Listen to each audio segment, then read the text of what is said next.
ಪಹಲ್ಗಾಮ್ನಲ್ಲಿ ಉಗ್ರರ ಅಟ್ಟಹಾಸದ ನಡುವೆ 11 ಮಂದಿಯ ಪ್ರಾಣ ಉಳಿಸಿದ ನಜಾಕತ್ ಅಲಿ. ಕಾಶ್ಮೀರ ವ್ಯಾಪಾರಿಯ ದಿಟ್ಟ ಪ್ರಯತ್ನ ಹಾಗೂ ಮಾನವೀಯ ಸೇವೆಗೆ ಇಡೀ ದೇಶ ಫಿದಾ. ಛತ್ತೀಸ್ಗಢದ 4 ಕುಟುಂಬಗಳ 11 ಮಂದಿಯ ಪಾಲಿಗೆ ಆಪದ್ಬಾಂಧವನಾದ ಹಳೆ ಮಿತ್ರ ನಜಾಕತ್ ಅಲಿ. ಪಹಲ್ಗಾಮ್ ದಾಳಿಯ ಹೆಸರಲ್ಲಿ ದ್ವೇಷ ಹರಡ್ತಿರೋರಿಗೆ ಮಾನವೀಯತೆಯ ಪಾಠ ಮಾಡಿದ ನಜಾಕತ್ ಅಲಿ.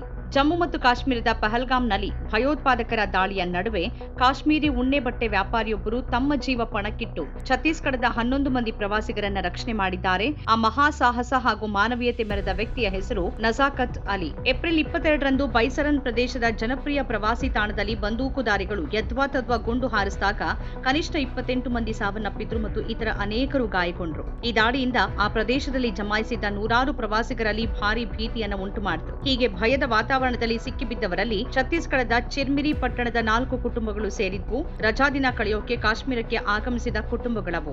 ಗುಂಡು ಹಾರಿಸುವ ಶಬ್ದ ಕೇಳಿ ಜನ ಎಲ್ಲಾ ದಿಕ್ಕುಗಳಲ್ಲೂ ಓಡೋಕೆ ಪ್ರಾರಂಭ ಮಾಡಿದಾಗ ಪಹಲ್ಗಾಮ್ನ ಸ್ಥಳೀಯ ವ್ಯಾಪಾರಿ 42 ವರ್ಷದ ನಜಾಕತ್ ಅಲಿ ತಕ್ಷಣ ನಿರ್ಭೀತಿಯಿಂದ ಮುಂದೆ ಬಂದು ಈ 4 ಕುಟುಂಬಗಳ ಎಲ್ಲರನ್ನೂ ಸುರಕ್ಷಿತ ಸ್ಥಳಕ್ಕೆ ತಲುಪಿಸಿದ್ದಾರೆ. ಚಳಿಗಾಲದಲ್ಲಿ ಉಣ್ಣೆಯ ಬಟ್ಟೆಗಳನ್ನ ಮಾರಾಟ ಮಾಡೋಕೆ ಛತ್ತೀಸ್ಗಢಕ್ಕೆ ಭೇಟಿ ನೀಡಿದ್ದ ಕುಟುಂಬಗಳೊಂದಿಗೆ ಪರಿಚಿತರಾಗಿದ್ದ ನಜಾಕತ್ ಮಕ್ಕಳು ಮತ್ತು ವೃದ್ಧರು ಸೇರಿದಂತೆ ಎಲ್ಲ 11 ಪ್ರವಾಸಿಗರನ್ನ ಸುರಕ್ಷಿತ ಸ್ಥಳಕ್ಕೆ ಕರೆದೊಯ್ದ್ರು. ಪ್ರತ್ಯಕ್ಷದರ್ಶಿಗಳ ಪ್ರಕಾರ ದಾಳಿ ನಡೆದಾಗ ಪ್ರವಾಸಿಗರು ರಸ್ತೆ ಬಳಿ ಸಿಲ್ಕೊಂಡಿದ್ರು. ಪರಿಸ್ಥಿತಿ ಸಂಪೂರ್ಣ ಅಸ್ತವ್ಯಸ್ತವಾಗಿತ್ತು ಅಂತ ರಕ್ಷಿಸಲ್ಪಟ್ಟ ಪ್ರವಾಸಿಗರಲ್ಲಿ ಒಬ್ಬರಾದ ಶಿವಾಂಶ್ ಜೈನ್ ಹೇಳ್ತಾರೆ.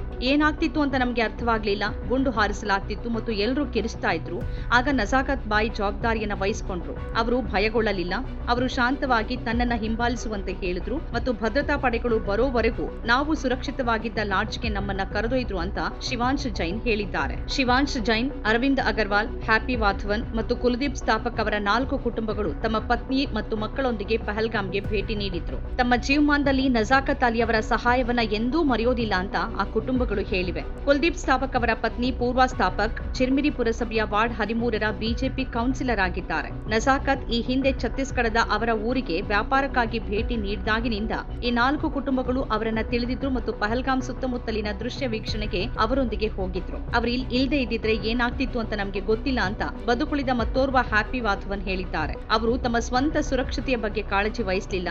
ಅವರು ನಮ್ಮನ್ನ ಜೀವಂತವಾಗಿ ಹೊರತರುವತ್ತ ಗಮನ ಹರಿಸಿದ್ರು ಅಂತ ಅವರು ಹೇಳಿದ್ದಾರೆ. ನಜಾಕತ್ ಅಲಿ ಅವರ ಸಹಾಯದಿಂದ ಅವರು ಸುರಕ್ಷಿತವಾಗಿ ಬಂದಿದ್ದಾರೆ ಅಂತ ಕುಲ್ದೀಪ್ ಸ್ಥಾಪಕ್ ಅವರ ಮಾವ ರಾಕೇಶ್ ಪರಾಶರ್ ಅವರು ಹೇಳಿದ್ದಾರೆ. ಸ್ಥಳೀಯ ವ್ಯಾಪಾರಿಯ ಧೈರ್ಯಶಾಲಿ ಕ್ರಮದಿಂದಾಗಿ 11 ಜೀವಗಳು ಬಚಾವಾಗಿದ್ರೂ ಈ ದಾಳಿ ರಾಯ್ಪುರದ ಒಂದು ಕುಟುಂಬಕ್ಕೆ ದುರಂತವನ್ನ ತಂದಿತ್ತು. ರಾಯ್ಪುರದ ಸಮತಾ ಕಾಲೋನಿಯ ಉದ್ಯಮಿ ದಿನೇಶ್ ಮಿರಾನಿಯ ಗುಂಡಿನ ದಾಳಿಯ ಸಮಯದಲ್ಲಿ ಮಾರಣಾಂತಿಕವಾಗಿ ಗಾಯಗೊಂಡ್ರು. ಅವರು ತಮ್ಮ ಪತ್ನಿ ನೇಹಾ ಮತ್ತು 2 ಮಕ್ಕಳೊಂದಿಗೆ 20ನೇ ವಿವಾಹ ವಾರ್ಷಿಕೋತ್ಸವವನ್ನ ಆಚರಿಸೋಕೆ ಕಾಶ್ಮೀರಕ್ಕೆ ಬಂದಿದ್ರು. ಅವರ ಸಾವು ರಾಯ್ಪುರ ವ್ಯಾಪಾರ ಸಮುದಾಯ ಮತ್ತು ಅವರ ವಿಸ್ತೃತ ಕುಟುಂಬವನ್ನ ಶೋಕ ಸಾಗರದಲ್ಲಿ ಮುಳುಗಿಸಿದೆ. ಛತ್ತೀಸ್ಗಢ ಮುಖ್ಯಮಂತ್ರಿ ವಿಷ್ಣುದೇವ್ ಸಾಯಿ ಈ ಬಗ್ಗೆ ತೀವ್ರ ದುಃಖ ವ್ಯಕ್ತಪಡಿಸಿದ್ದಾರೆ ಮತ್ತು ಮಿರಾನಿಯಾ ಅವರ ಕುಟುಂಬಕ್ಕೆ ಸಂತಾಪ ಸೂಚಿಸಿದ್ದಾರೆ. ಛತ್ತೀಸ್ಗಢದ ರಾಜ್ಯಪಾಲ ರಮೇಶ್ ಬೈಸ್ ಮತ್ತು ಸಿಎಂ ಸಾಯಿ ಇಬ್ಬರೂ ಭಯೋತ್ಪಾದಕ ದಾಳಿಯನ್ನ ಖಂಡಿಸಿದ್ದಾರೆ. ಪಹಲ್ಗಾಮ್ ಭಯೋತ್ಪಾದಕ ದಾಳಿಯ ಭೀಕರತೆ ಇಡೀ ದೇಶದಲ್ಲಿ ದುಃಖ ಮತ್ತು ದುರಂತದ ಛಾಯೆಯನ್ನ ಮೂಡಿಸಿದೆ. ಅದರ ನಡುವೇನು ನಜಾಕತ್ ಅಲಿ ಹಾಗೂ ಅವರಂತಹ ಇನ್ನೂ ಅನೇಕ ಕಾಶ್ಮೀರಿ ಮುಸ್ಲಿಂ ವ್ಯಾಪಾರಿಗಳು, ಕುದುರೆ ಸವಾರರು ತಮ್ಮ ಜೀವ ಪಣಕ್ಕಿಟ್ಟು ಪ್ರವಾಸಿಗರನ್ನ ರಕ್ಷಿಸಲು ಪ್ರಯತ್ನಿಸಿದ ಉದಾಹರಣೆಗಳು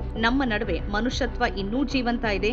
ಜಾತಿ ಧರ್ಮದ ಹೆಸರಲ್ಲಿ ಬಡದಾಡ್ಕೊಳ್ಳೋರ ನಡುವೆ ನಜಾಕತ್ರಂತಹ ಮಾನವತಾವಾದಿಗಳು ಇದ್ದಾರೆ ಅನ್ನೋದನ್ನ ಸಾಬೀತುಪಡಿಸಿದೆ. ಪಹಲ್ಗಾಮ್ನಲ್ಲಿ ಉಗ್ರರ ಗುಂಡಿಗೆ ಬಲಿಯಾದ ಕರ್ನಾಟಕದ ಮಂಜುನಾಥ್ ಅವರ ಮಗನನ್ನ ಕಾಶ್ಮೀರಿ ವ್ಯಕ್ತಿಯೊಬ್ಬ ಹೊತ್ತುಕೊಂಡು ಸುರಕ್ಷಿತ ಸ್ಥಳಕ್ಕೆ ಕರ್ಕೊಂಡು ಹೋಗುವ ವಿಡಿಯೋ ಕೂಡ ವೈರಲ್ ಆಗಿದೆ. ಮಂಜುನಾಥ್ ಅವರ ಪತ್ನಿ ಪಲ್ಲವಿ ಕೂಡ ಸ್ಥಳೀಯ ಕಾಶ್ಮೀರಿಗಳು ನಮ್ಮನ್ನ ಅಣ್ಣಂದ್ರಂತೆ ಕಾಪಾಡಿದ್ರು ಅಂತ ಹೇಳಿದ್ರು. ಉಗ್ರರ ರೈಫಲ್ ಎಳೆದುಕೊಳ್ಳೋಕ್ ಹೋಗಿ ಆದಿಲ್ ಹುಸೇನ್ ಎಂಬ ಕಾಶ್ಮೀರಿ ಕುದುರೆ ಸವಾರ ಜೀವವನ್ನೇ ಕಳ್ಕೊಂಡಿದ್ದು ಸುದ್ದಿಯಾಗಿತ್ತು. ಸಾಮಾಜಿಕ ಮಾಧ್ಯಮಗಳಲ್ಲಿ ಬಹಳ ಜನ ನಜಾಕತ್ ಅಲಿ ಅವರ ಧೈರ್ಯ ಮತ್ತು ಮಾನವೀಯತೆಗಾಗಿ ಅವರನ್ನ ಹೊಗಳಿದ್ದಾರೆ.